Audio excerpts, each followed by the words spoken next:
Salut la famille, bienvenue à la capsule 31 de votre formation.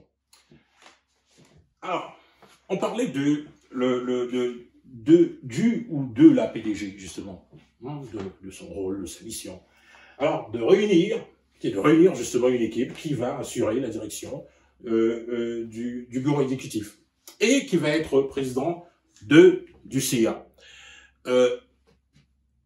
Voilà, maintenant il faut se poser la question de savoir est-ce que c'est suffisant pour donner de l'intérêt aux personnes qui se présentent? Moi, je pense que oui. Je pense que oui parce que on a pensé à une stratégie de rémunération qui vient avec cette équipe.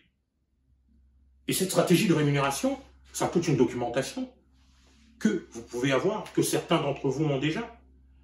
Et on va atteindre cette stratégie de rémunération parce que le COPAC est rendu là. Le COPAC a une stature, une mission et la démonstration qu'elle peut générer, que cette organisation peut générer des revenus.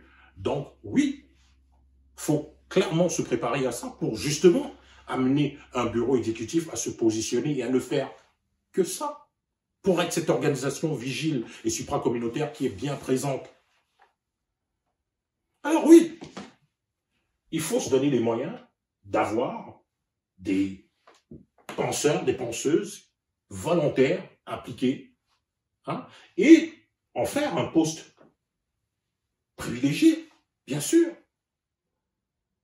Bien sûr, l'engagement social, l'engagement à se donner pour cette cause, c'est un grand privilège qu'on se fait et qu'on fait à la société d'accueil. Et bien sûr, c'est aussi un grand privilège que la société d'accueil et les membres, d'ailleurs, nous font quand on est élu. On parle ici de l'intelligence collective des afro-descendants et leurs sympathisants. C'est pas rien. C'est pas rien. On parle d'un réseau, on parle d'un groupe, on parle de personnes sacrées autant que tous les humains.